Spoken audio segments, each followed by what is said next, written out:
Welcome to తొలి వెలుగు. తెలంగాణ ప్రభుత్వం రైతు భరోసా పథకం కింద నిధుల విడుదలకు సిద్ధమవుతోంది. గత జనవరిలో కొత్తగా పట్టాదారు పాస్ పుస్తకాలు పొందిన రైతులకు యాసంగి పెట్టుబడి సాయం అందింది. అయితే వివిధ కారణాల వల్ల గతంలో పథకం పరిధిలోకి రాని లేదా సాంకేతిక సమస్యల వల్ల నిధులు అందని అన్నదాతలందరినీ ఈసారి చేర్చాలంటూ ప్రభుత్వం నిర్ణయం తీసుకున్నట్టు తెలుస్తోంది. ఇక ఈ నెల 20వ తేదీలోగా కొత్తగా అర్హుల వివరాల్ని అధికారిక రెవెన్యూ రికార్డులు నమోదు చేయాలంటూ ప్రభుత్వ సంబంధిత అధికారులను ఆదేశించింది రాష్ట్ర ప్రభుత్వం. దీనితో వివిధ కారణాల వల్ల పెట్టుబడి సాయం నిలిచిపోయిన వారికి కూడా ప్రయోజనం అందేందుకు మార్గం సుగమమైంది. అయితే వ్యవసాయ విస్తరణ అధికారులు గ్రామాల్లో విస్తృతంగా పర్యటించి అర్హులైన రైతుల వివరాల్ని సేకరించి భూభారతి పోర్టల్లోని సమాచారం ఆధారంగా వారి పేర్లను నమోదు చేయనట్టుగా తెలుస్తోంది. ఒక్కసారి దీనికి సంబంధించిన పూర్తి డీటెయిల్స్ ఈ వీడియోలో చూద్దాం. ప్రభుత్వ హామీల అమలు, రైతుల ఆర్థిక సాధికారిత ద్వారా వ్యవసాయ రంగాన్ని సుస్థిరం చేయాలని కాంగ్రెస్ ప్రభుత్వం లక్ష్యంగా పెట్టుకుంది. ఈ పథకం రైతుల్ని అప్పుల ఊబి నుంచి బయటపడడంతో పాటు వ్యవసాయ ఉత్పాదకతను మెరుగుపరచడానికి కూడా సహాయపడుతుంది. ఇదిలా ఉండగా రైతు భరోసా నిధులను ప్రభుత్వం విడుదల చేసేందుకు సన్నాహాలు చేస్తున్నట్టుగా తెలుస్తోంది.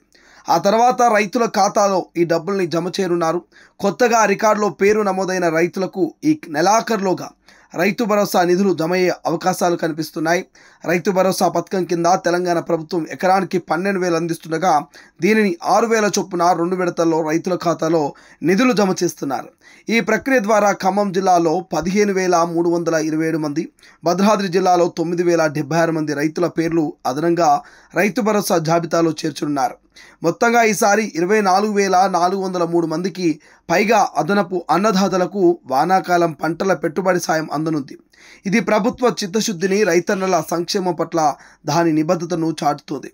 ఇక ప్రభుత్వ ఆదేశాల మేరకు రైతు భరోసా పథకాన్ని అర్హుల పేర్లను రెవెన్యూ రికార్డులో వేగంగా నమోదు చేస్తున్నారు. ఈ చర్య అనేక మంది అన్నదాతలకు సకాలంలో పెట్టుబడి సాయం అందించడానికి దోహదపడుతుంది. రాష్ట్రంలో స్థానిక సంస్థల ఎన్నికలు జూలైలో జరగనున్న నేపథ్యంలో రైతుల అసంతృప్తిని తొలగించి వారిలో విశ్వాసాన్ని నింపడానికి ఈ నిధుల విడుదల కీలకమని పరిశీలకులు భావిస్తున్నారు. తెలంగాణ కాంగ్రెస్ ప్రభుత్వం ఈసారి రైతు భరోసా విషయంలో 100% పక్కగా ఉండేందుకు బలమైన ప్లాన్ రెడీ చేసింది. గతేడాది రైతు భరోసాకు సంబంధించి చాలా సవాదులు ఎదురయ్యాయి. ముఖ్యంగా ప్రతిపక్షాలు రైతులతో కలిసి ఆందోళనలు చేశాయి. ఈసారి విపక్షాలకు ఆ ఛాన్స్ ఇవ్వకూడదు అని భావిస్తున్న ప్రభుత్వం ఈ పథకాన్ని మరింత సమర్థవంతంగా అమలు చేసేందుకు అన్ని రకాలుగా రెడీ చేసుకుంది. ఏకంగా 10,000 కోట్లను రెడీగా ఉంచుకుంది రాష్ట్ర ప్రభుత్వం. ఇక రిలీజ్ చేయడమే లేట్ అంటూ కొంత సంకేతాలు ఇస్తుంది.